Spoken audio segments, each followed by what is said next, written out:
Hello, Lakers fans. This is Wilson. I'm joined by three of my prestigious co-hosts, Shane Christopher Murray, Jason Big Mitch Mitchell, and David Galvis. Um, Vito's not here right now. Hold on. Fuck Boston. Okay, I got to get it out first. I got to get it out. Keep going. Sorry. Right. So, of course, the Celtics, they won their 18th championship tonight. It's Monday night right now at 9:15 p.m. in Los Angeles. Sad. Celtics beat the boss, it eliminated the Mavericks tonight in 5 games. Of course, as Lakers fans, we're not supposed to be pleased about that. I know Big Mitch isn't. See what he just said and what his display name says. But the Celtics, man, they had an all-time great season. 64-18, 16-3 in the playoffs. That's a hell of a year. So we'll get into what they did, and then we'll get into Lakers stuff, which is, we haven't talked about the Dan Hurley thing as a group. JJ Redick finally interviewed formally. So that stuff, the draft is coming up on the 26th. There's a lot if the offseason has officially started in the NBA season. So, but we'll start with and then of course we got to talk about Caitlin Clark at the end. I know Gal was a bit itching to talk about that. So, the Celtics, as I said, they won their 18th championship tonight. Pulled back ahead of us. I don't know. I mean, like I said, man, all-time great season. Like I said, Come on, girl. 64-18, 16-3 in the playoffs with Tatum shooting 42%. Jaylen Brown won the Finals MVP. Really, none of them deserved it. It should have gone to Brad Stevens. And then, uh, I'll say this. I think Jaylen Brown definitely deserved it over Jason Tatum. He was definitely their best player in the finals, from what I saw. Jason Tatum. My thing with Jason Tatum, man, his shot selection is terrible. Like, it's just terrible. Like, I don't know why he is like so. It's really Steph Curry's fault. The reason why Jason Tatum is so obsessed with taking step back threes, like, bro, it's not your game. Um, he definitely stepped up and did other things. My view of Jason Tatum after this series is that he is a mid-tier superstar. Like, he is just he's not necessarily a great player, but he's a really good player. He's more than an all-star, but less than a superstar. Yeah, that's exactly where I'd put him right now after watching this finals. That's where he currently stands right now. Can he get better? I don't know. I don't really care. He wears green, so fuck him, right? But, How yeah, much we could have had him though? How much does that hurt? Knowing that we could have had him. I don't know. I mean, we would have had to trade him if we were gonna get AD though, right? exactly, and that's I think it's funny that in 2016 and 2017 the draft order was the exact same. That's pretty funny. But I think the thing about it is, I don't like we didn't miss on those picks necessarily. I don't think. Like, Brandon Ingram's a really good player. Lonzo's a really good player. I think Lonzo's main thing is just he can't stay on the court. That's Lonzo's main issue. But like, when Lonzo is on the court, he's the exact type of player that we were looking for, this year. I thought it was hilarious when he was a free agent. We are like, oh yeah, we should look into signing Lonzo Ball. I'm like, we already had him. And like, you can say that about so many players. Like, we're like, oh man, we're looking for some guy who can actually go out there and play some defense. We had Alex Caruso in the building. We're willing to sign with us. And Rob said, nah. I think of all the mistakes that have been made, I think the Caruso, like letting Caruso walk, maybe that may be Rob's biggest regret.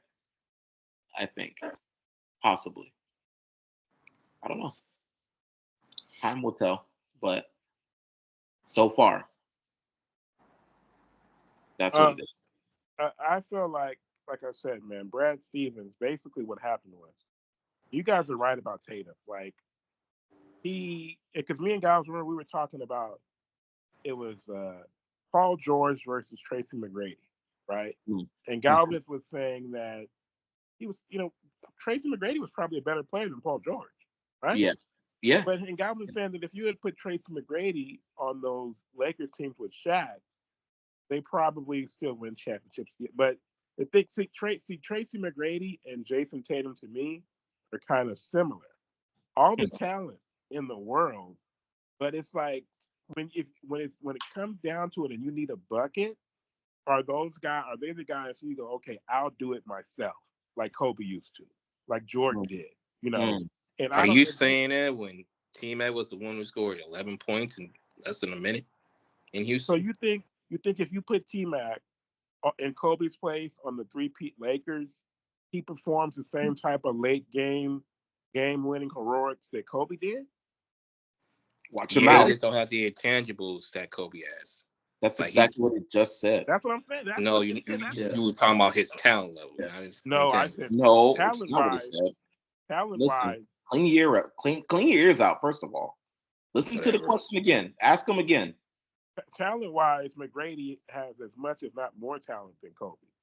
But what I'm saying is, down the stretch, bucket for bucket, when you need a bucket, like they won that game 3 against Boston, against Dallas.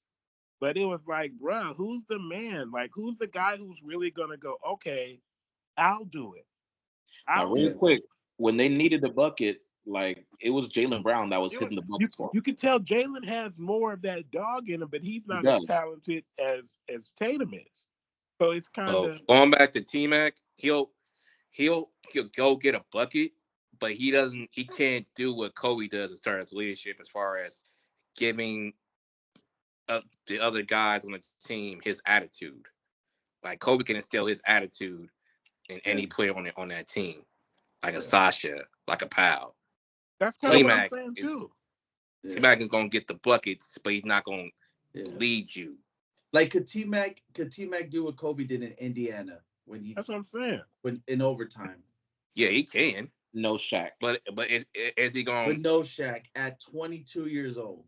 But is he gonna instill that leadership where the other guys would do their roles? That's the thing.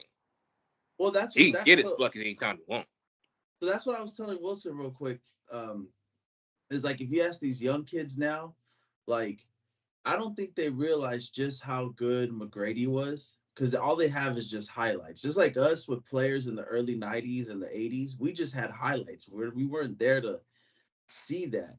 But like, bro, when McGrady the last year in Orlando and then his first couple years in Houston, there was a lot of talk. He was like 1B and Kobe was 1A. It wasn't like 1 and 2. Like McGrady was. It was like right there. We lived it. We lived it, and And some people thought McGrady was a little bit better than Kobe after a while by like 03. Yeah, during the 3P, everybody was saying, well, if McGrady was on the Lakers, I don't know if they would have won a 3P, but they for sure would have won at least 2 titles. Yeah. But Tatum is that type of guy where it's like he has all the skills and all the physical tools, but does he have that mentality? Like people don't realize, I guess now, like how many times the difference between us and the Spurs, or like that Denver series, where it's just Kobe basically outwilling the other team, and that's what it takes to win championships and buckets. You have to have somebody like that. Yeah. And so, but basically, what happened was that Brad Stevens, basically, finally this summer, with the Porzingis and Drew Holiday moves, he basically made Boston's roster so good that they were never really going to lose this year. I don't know who was. Maybe if Denver had gotten there because Denver is just tougher. But I think the Lakers would have beat them. I think so too. I honestly think so too. Yeah. There was only one team that the Lakers could lose to, and we fucking had them in the first round. Yeah, that was the problem. Facts. Wilson, the Lakers would have beat this Boston Celtics team. I don't know about that. Why would you say that? Bro, they beat them without Bron and AD on playing. And they beat us here with everybody playing. Boston also wants to mention. Boston had. I'm sorry, I'm not trying to. Boston got hot. Huh? Unless Boston get hot, they're not winning.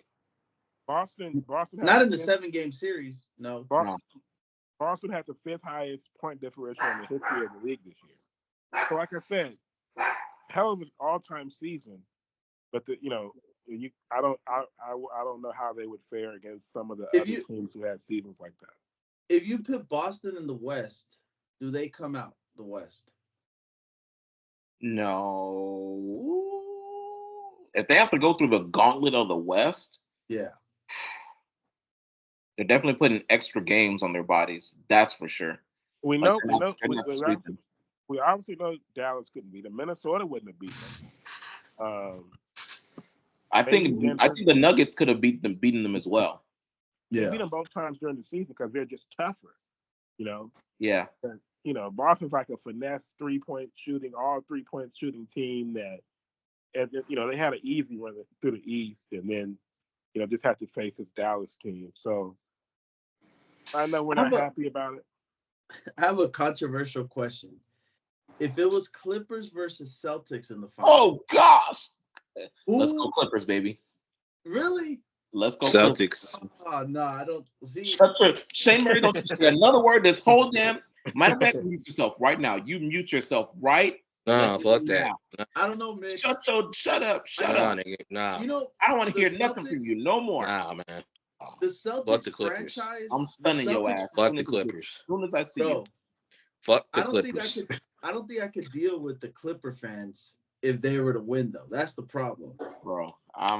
There's not a lot of Celtics fans here in LA. They all live on the East Coast, but the Clippers that made the city a living hell to live in. Oh my God, dude, they would have been that. Oh no, guys, dude. The correct answer is we root for the Clippers. Hell no, I will never root for the Clippers ever.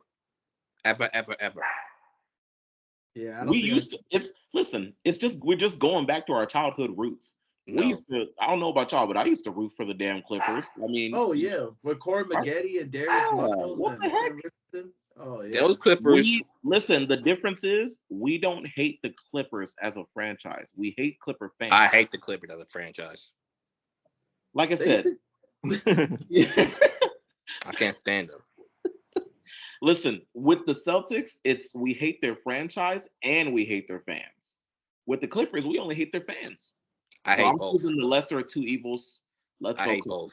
So yeah, I mean, yeah, because the Clippers really never had like annoying players or annoying. It was just their fan base. It's their fan base. Speaking with the Clippers fan is the most suffocating thing in the world. It's like, where are they? Like, I don't. Who's like a legit like Clipper fan around here? Like Clipper fans are just. Oh, I've seen them. Fans, they just like to root for the underdog. Mm-hmm. So that's why. Yeah, you're right. Like people that root for the Clippers are people that root for the Angels. Yeah. Damn, man. I hate Boston. It's like it goes, but I mean, plus they're just like Boston fans they're racist as hell. We heard it tonight.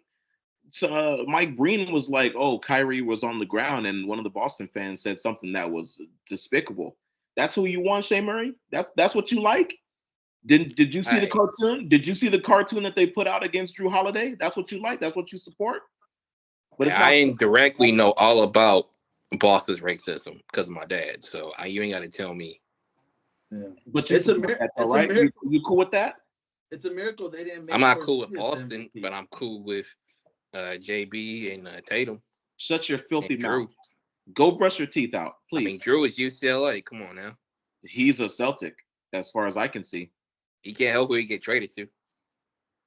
He can't. I gotta say, man, I'm not mad. I'm not mad. I'm not mad. The Celtics, look, bro.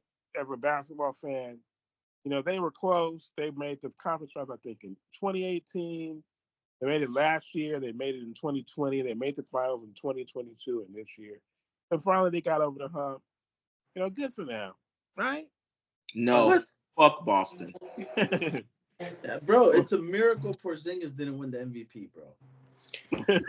My thing was, I thought it was going to be a lot more miraculous competitive game, series Good Lord. than what it was. No, I pretty much knew that they didn't. Bro, I don't think people realize how good Boston was all year. They were dominant. I'll tell you this. I watched their first game with Porzingis, and I was definitely shit. I must be fucking sleep deprived, but I can't think of the fucking. I was uh, I was skeptical. They're like, oh, Porzingis, he's gonna come in. I'm like, Porzingis, he ain't that damn good. He's not gonna do nothing. But from the first game, you could see he definitely took their team to another level for sure. So And they didn't, in the playoffs, I was no way. he only played like 5 or 6 games in the playoffs, and they still went 16-3. So Shit, he was, Drew was really they probably, Porzingis was just adding insult to injury, basically. Drew alone was probably Drew Holiday. I mean, we know where he went to school. We know where he grew up. We know his roots. Unfortunately, he's sleeping with the enemy now, just like that dumbass Paul Pierce. How do you think Knicks fans feel about Porzingis? They're punching the air right now, obviously. Yeah. I wonder how the Mavericks Porzingis feel. had gotten written off though. Huh? What if the Mavericks had Luka, Brunson, and Porzingis? Oof. Instead of They had them Kyrie. all. Yeah, I mean Kyrie's great, but Brunson is just as good at this point. You would probably.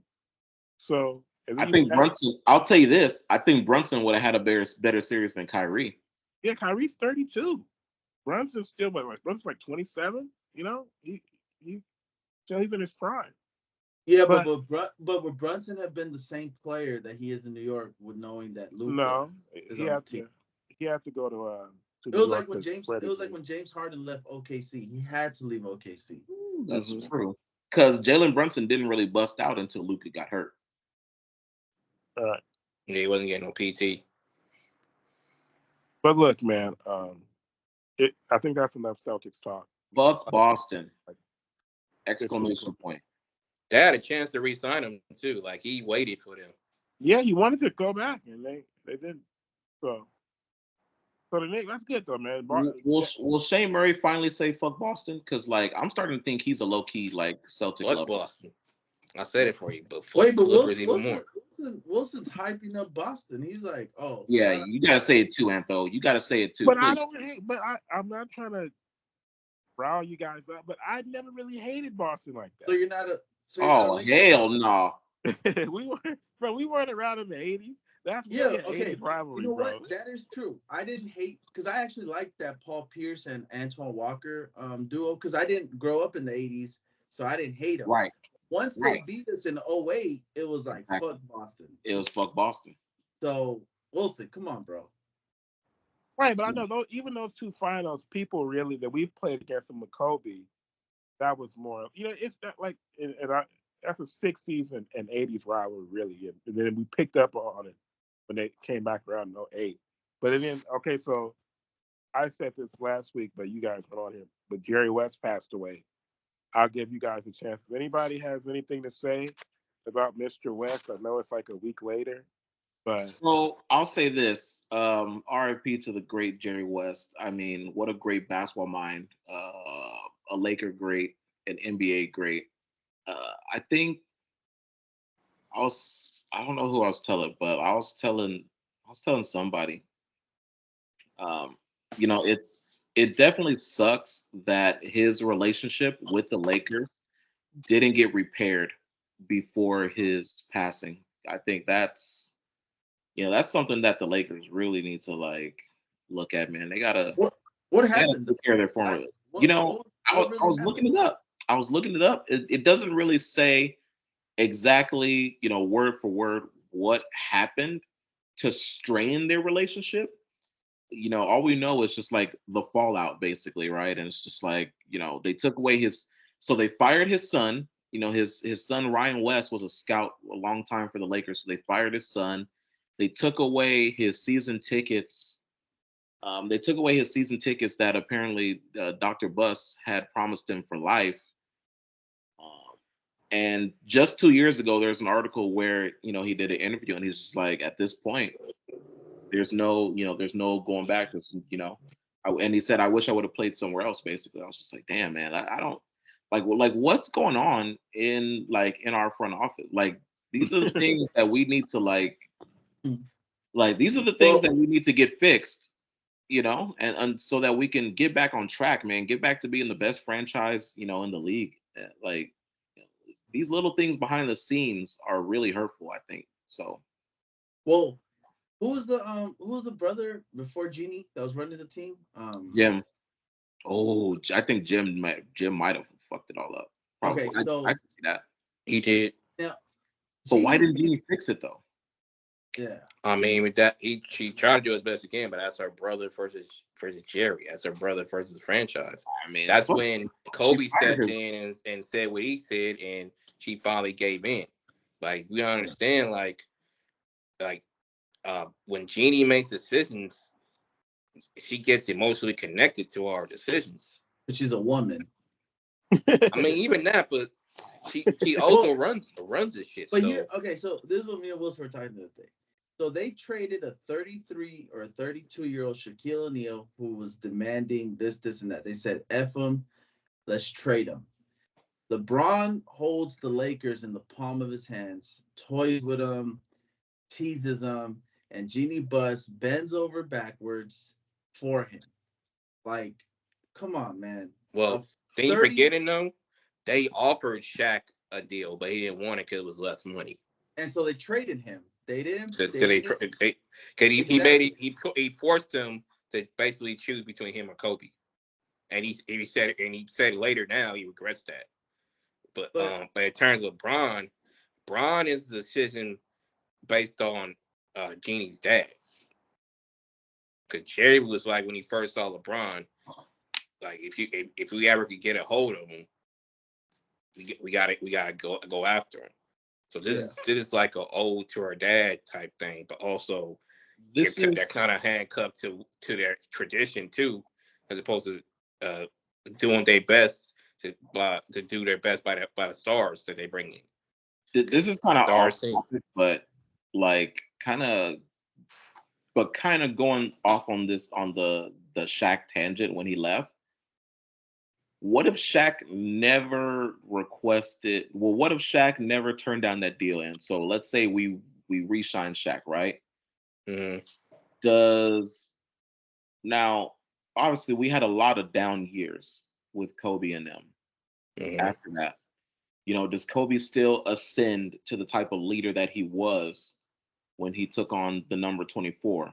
If Shaq kind of just declines on the Lakers instead of bouncing around, Heat. I mean, I don't think so, because Shaq had to go through that in order to let Dwayne Wade get his shine and shine as a leader. Because if that doesn't happen to Shaq, he's Kobe's still in Shaq's shadow until he declines. Even if he declines, he's still gonna be the voice of that team. So Shaq probably started declining 2 years after that. So the Miami year, great year, still pissing me off to this day. Shaq showed up at that damn Miami parade or welcoming ceremony, the fittest he had been in his whole damn career since he was in fucking Orlando. Mm-hmm. That still pisses me off to this day. But I mean, after that, I mean, he started declining now. So he probably actually started declining in the finals. A little bit, yeah. So that's what I'm saying. He had two? But Kobe would have left if Shaq had still been there. Kobe at that point was no longer okay sharing a team with Shaq. He had to prove that he could be the best player on a championship team, and I think he really was going to go to the Clippers if they hadn't traded Shaq, because he had some. But that also stemmed from the Colorado stuff, because Shaq had blooded his name into the business, and they got into it about that. Like, if he didn't never say anything about what happened in Colorado, they probably would have found a way to make amends and still make it happen. But in order for Kobe to do what he wanted to ultimately do, they had to part ways at some point. Yeah. Yeah. Because remember, Kobe had that infamous quote where it said, "I should have just done what Shaq does and pay off these women," while Shaq was married.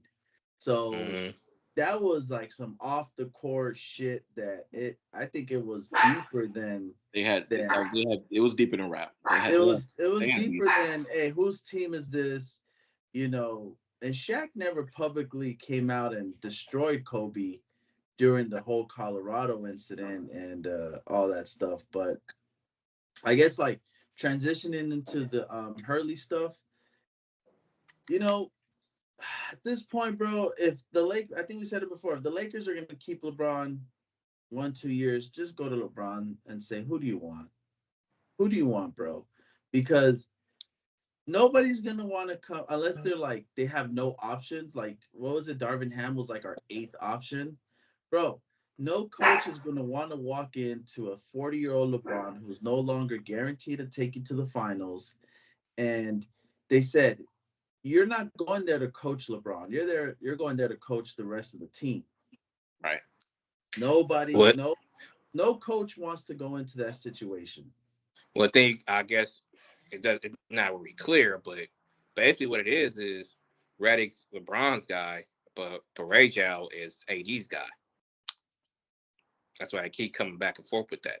Is that how you say his name? Well, however you say his name, Barrejo. No, I really don't know. I've never Wait, heard who? I heard it's like Barrejo, something like that. Oh, Borrego. But the only reason why AD like him is because he spent a month with him with the Pelicans. So, but that's the guy he wanted. So that's the guy they were going back and forth with.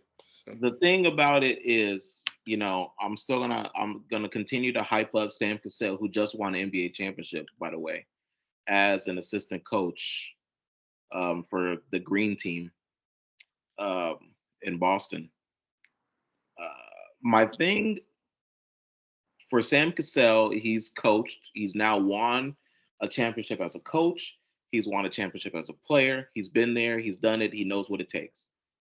My thing with JJ Redick is he has never he's never been to the NBA championship. He doesn't know what it's like. He doesn't know what it takes, you know.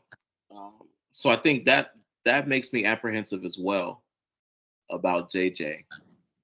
Borrego, I know nothing about this guy. He's from the Spurs tree. Hold on now. I'm gonna continue to support Sam Cassell as the next coach of your Los Angeles Lakers. I mean, we spoke about this offline, but with Sam Cassell, basically, he's in the run to be the lead assistant for Boston, which would be a promotion for him. So he doesn't want to lead that unless he's absolutely sure the Lakers going to look at him as a head coach. Well, isn't that what I just said? I want him to be the head coach. But he hasn't been mentioned in about a month. So. But the thing about it is, Dan Hurley wasn't mentioned until it was mentioned.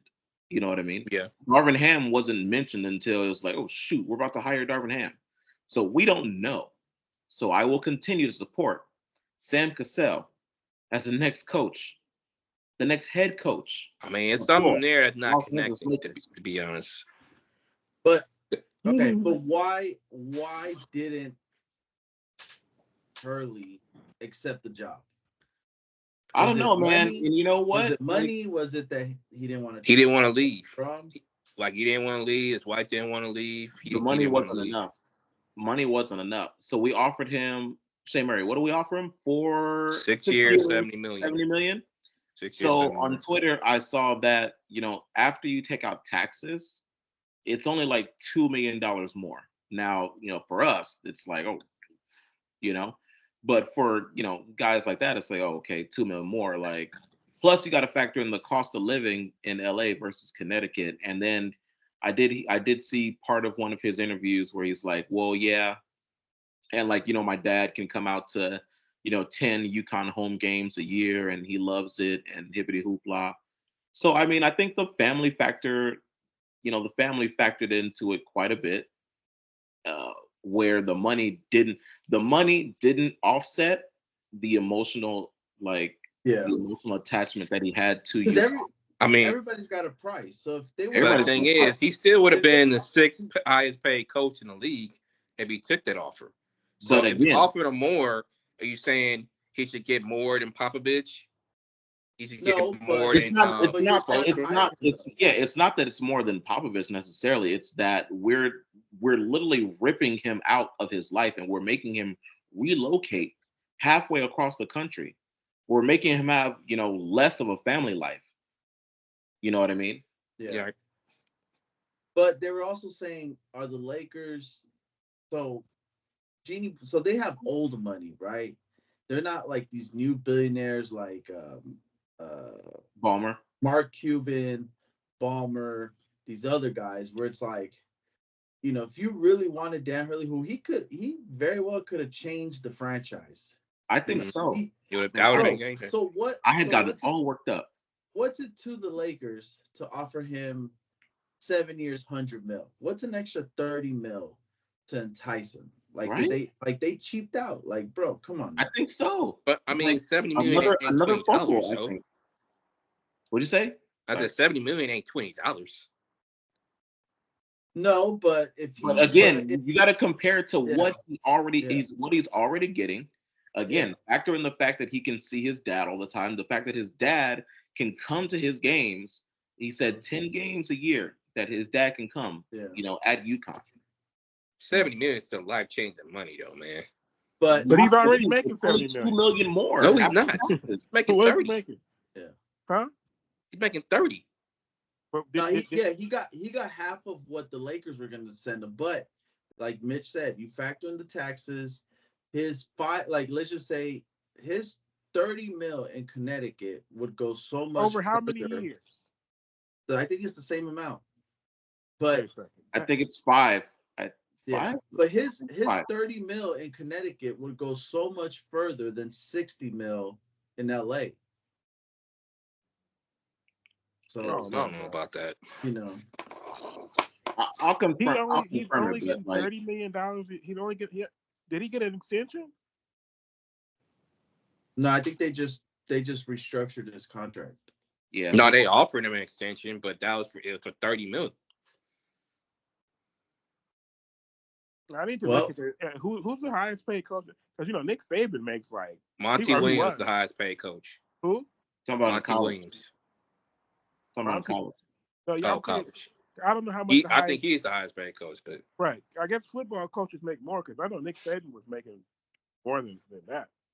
Lane Kiffin Lincoln Riley got more than that from USC. So, I think what happened was they were always going to hire JJ Redick, but they didn't want to make it. LeBron was probably like, "Hey, don't make it seem like it's my decision. This is my guy." And then when the Hurley stuff came up, they're like, "Whoa, hold on. We could probably get this guy. Let's try to get him." Now, from my understanding, Rob was already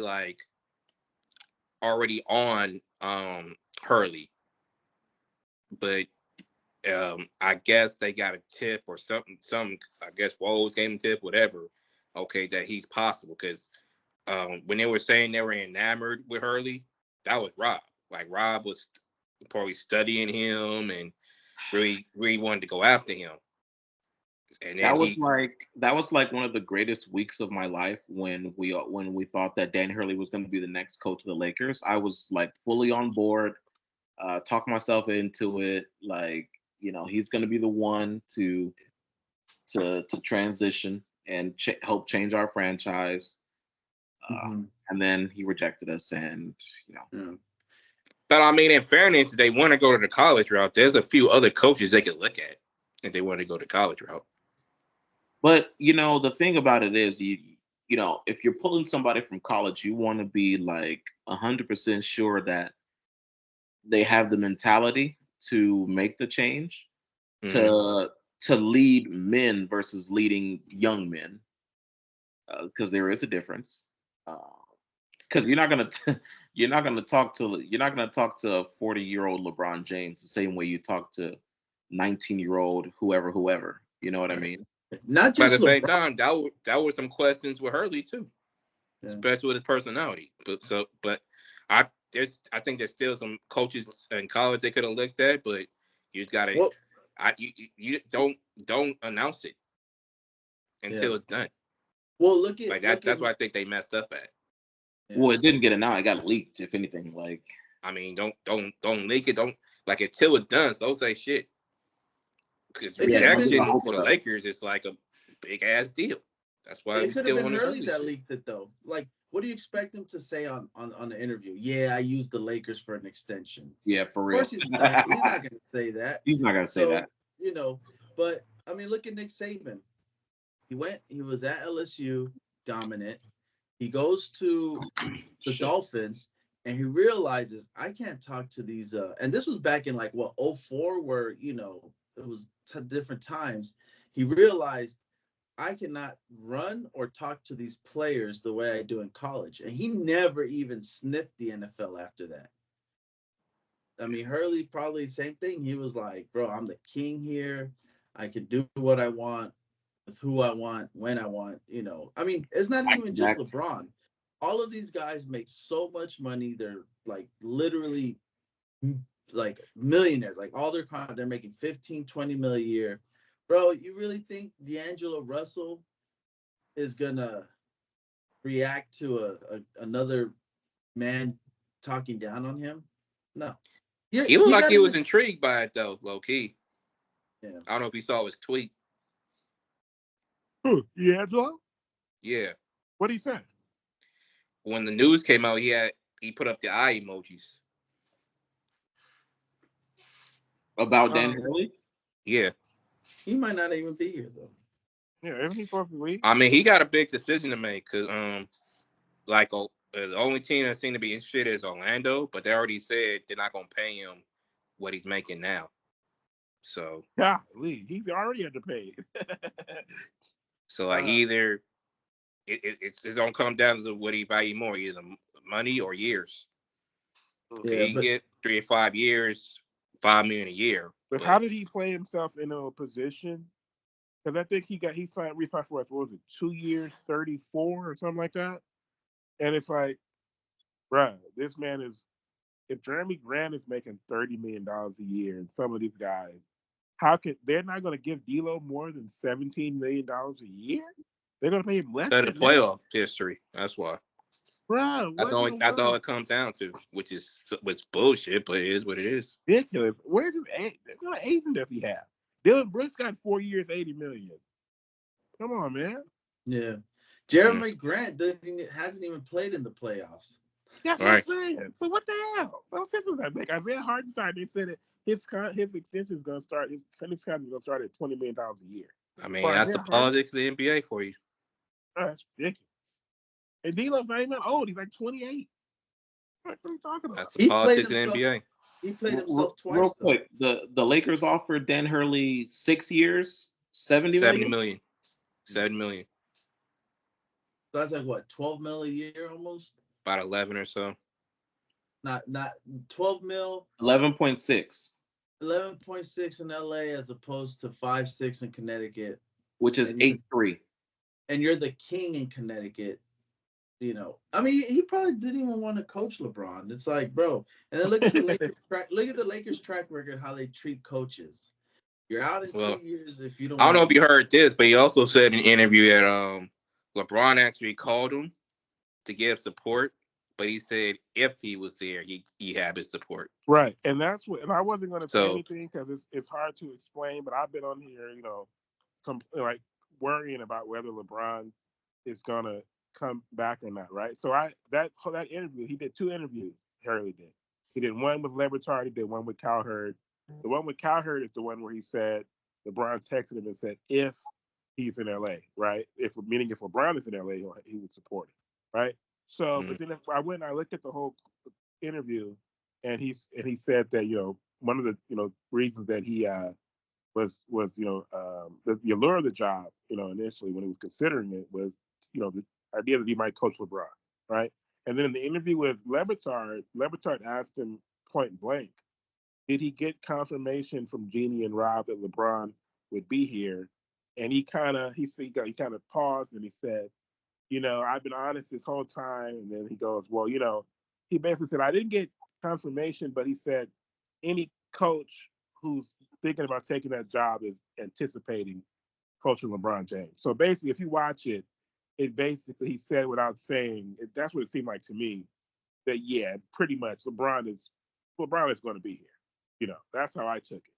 So, why else? Why else would LeBron reach out to him if he wasn't? Right, that's the other thing. It's like if he, yeah, that would be why weird, get involved? Right? Like, why get involved at all if you're not like? Yeah. So, hey, I mean, it's just the wording he used. Like, why would you use that wording? It's just LeBron in free agency, LeBron man. is sneaky, bro. But I'm saying, if you're a coach thinking about the offer, like, if you giving me with that type of verbiage, why would I even consider the offer? But maybe he just meant if he was physically in LA. Maybe he was on vacation or something. What I don't understand is if the Lakers really wanted Hurley, and they offered him that contract, and Hurley said, "I'm not gonna take it." Why couldn't the Lakers just be like, "Okay, what is it gonna take to get you here? What do you want? What is your asking price?" Yeah. There's no way Hurley said, "I'll take 60 mil. That's good enough for me if I take it." Like, bro, why not just say, "Okay, we want you here as a coach. We want you here for a long term. Whether LeBron stays or not, this is your team. What is it going to take to get you here?" Now, I mean, 6 years, that's the longest tenure they ever given a coach. But the overall money, though, didn't what's that dude's name? Spoelstra. He just got like a crazy overall contract. He got like 100 mil. The coach. He's proven though. Harley's not proven in the NBA. True. Hey, wait a second. Let's not. We got to talk about Caitlin Clark. I don't want to run out of time. Everybody said everything they want to say about the Lakers because we can talk about the draft. I'm just gonna add this a little bit. I don't think he truly wanted to come. I think he wanted to do this interview for the experience. Me personally, because I believe publicly, I believe this is his first ever NBA interview. If I'm not mistaken. So I look at it as it was a measuring stick to see what it'd be like to interview for the NBA for future references. If he really wants to do it, and just for the experience. Okay. Yeah, I guess before we move on, did I mention fuck Boston yet? No. Okay. Well, don't say that to Wilson though. Yeah, for real. Jeez. Okay. Look. God damn it, Doc. How you live through 2008 and not say fuck Boston? I mean, especially Paul Pierce's antics, like the whole wheelchair thing. Oh gosh. And then we blew that lead, even though that's on us. The fact that we blew that lead in what was it, game 3? No, game 3. Yeah. Yeah. All right, look. Caitlin Clark. Guys have been chopping at the bit to talk about this. Caitlin Clark, the Olympics, Angel Reese, Kennedy Carter, all these bitches hating on the great Clark. Oh my God. You're not hating on her, man. Stop it. Oh, here we go. Stop it. Here we go. It's not hate. Oh my Lord. It's called competing. Oh Lord, Galvin. So wait a second, Galvin.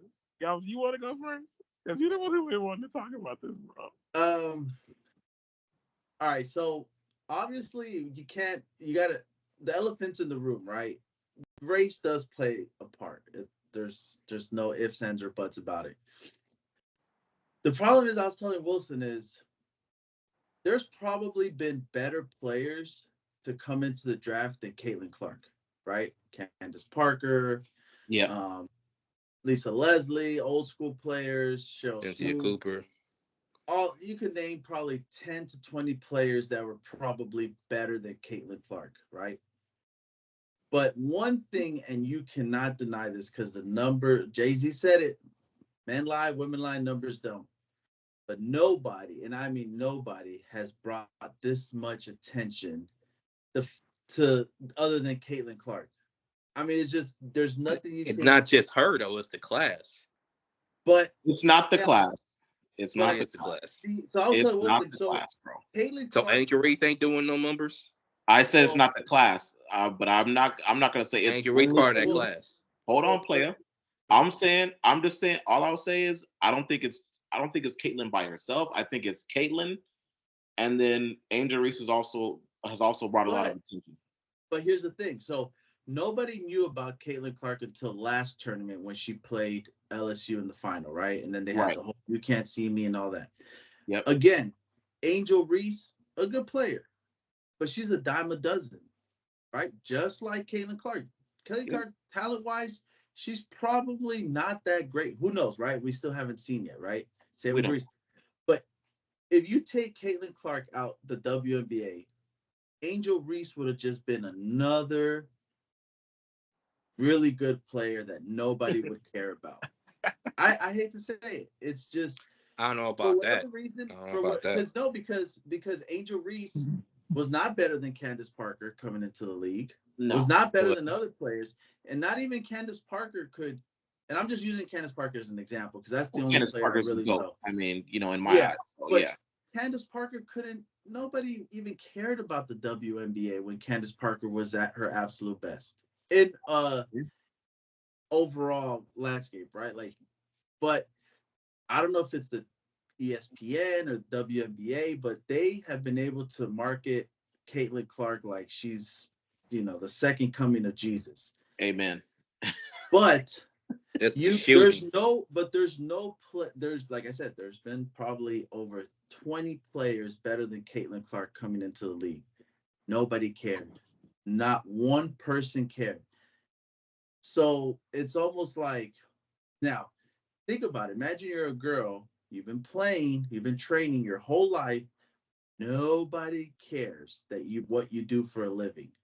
All of a sudden, this white girl comes in, and all of a sudden she's the best thing since sliced bread, right? So of course the players are going to feel some sort of way. It's only human nature, right? If somebody came in on our podcast that we don't know and just blew that shit up, and it's like, oh, this guy is the reason why, we'd probably be like, damn, I don't know. I mean, we have a little bit of animosity towards him. And the Olympics where they fucked up was it's not about X's and O's and who's better. People cared about Caitlin Clark for whatever reason. In 4 years, she might get injured. She might not be as good as we thought, and nobody's going to care anymore. Go ask NBC if they prefer Caitlin Clark over the last person that they selected for the Olympics. It's just, bro, you cannot say that there's one player that has brought this much attention to the WNBA since Caitlin Clark has come in. But the Olympics is not about bringing attention to the game. It's about winning the gold. And They were there's going to no. win the gold anyways. They're gonna win. Listen. They were going to win the Look, gold anyways. if they took one player off the roster, if they took the 12th player off that roster and put Caitlin Clark on, it wouldn't even matter. Yeah, Like, Who you're you not taking taking. off let's though? be honest. Whoever got added last, it don't Yeah. matter. Like you I got do eight, all 12 players are better than Caitlin. They are. Yes. Jewel They're- Lloyd is. nobody, they're nobody's she saying is. that they're No, nobody's she's not. saying Jewel the Lloyd's reason, averaging 20 a game. What you talking about? Jewel the Lloyd reason shoots why, like brother, 36%, listen, brother, just like open your Caitlin Clark. ears, and open your mind. Nobody's saying that the players aren't better. I think we can all say that 1 through 12, they're all better than Caitlin Clark at this moment. But nobody cares Nobody's about saying it. that they aren't better. Like that's not up for debate. So I saw a number. I don't think Jewel Lloyd is better. She is better. Even if she is though, it doesn't matter. Like, okay, so they say every game that Caitlin Clark doesn't play in, the average attendance is 6,000 to 7,000. Every game that Caitlin Clark plays in is 17,000. They had to move games from the smaller arenas To the big arenas. big NBA Yeah. stadiums. What other WNBA player has ever done that? Shane Murray, let me ask you this. Do you think there's a racial component or like a women hating women component to why these girls seem to hate Caitlin Clark and why there's like so much of a firestorm surrounding her? First of all, it's not a hate. They're competing. And then Caitlin's not innocent either. She talking her shit too. It's just they're catching the second person instead of Caitlin most of the time. Yeah, facts. And then when they get Caitlin, because she's so scrawny, like it looks worse because she's taking the brunt of it. Also mention how she be flopping out there, please. Thanks. Yeah. That's what, But so go, like, but that's what I'm saying. And plus, it's the competitive advantage. Like Jordan went through it. You know what I'm saying? All the rookies go through it when they come in the league. Yeah. Like that's why you just gotta get stronger. Like and she ain't had an off season yet. She came straight through from college. So she didn't have time to get prepared for the league or anything like that. So if she once off season comes, she had like 20 pounds of muscle. They ain't doing that shit no more. I'll say this, man. I'll say this. I'm gonna have to agree with you, Galvez. I mean, there's no other player that's bringing as much attention. And for whatever reason, good or bad, good or whatever reason it is, she has, she's been the lightning rod for the extra attention in the league. Now, yeah, for the WNBA. Now, as far as Angel Reese goes, she was obviously one of the main lightning rods for the college game. But yeah, for what it's been in the WNBA so far, it's been Caitlin Clark for. Maybe it's her shooting ability. Maybe Chicago sold out tickets too. FYI. Are they moving their games to NBA arenas? To the United Center? Are they playing their games in the United Center? No, they're not. Only when they played Caitlin Clark. That's wait a second. Go ask ESPN or go ask every owner in the WNBA. Would you rather have Caitlin Clark or any other player in the league? And they'll say Caitlin Clark because she's good for money. For whatever reason, they just, people are gravitating towards her. It's just It's just, bro, we can't explain it. You can't explain it. It's got to be her game because her pregame fits are absolute trash. Like, let's just get that out the way. Wait, let me ask you. Y'all see her denim on denim outfit? Oh, it was terrible. It was absolutely terrible. Okay, let me ask Shane one question. Does Angel Reese and Kennedy Carter, do they hate Caitlin Clark so much because they're black and she's white? And she's not a hate thing, man. It's competitive and it's irritating when she's getting all this attention. Ass questions, bro. What the fuck is that, man? Like, dude, come on. Yeah.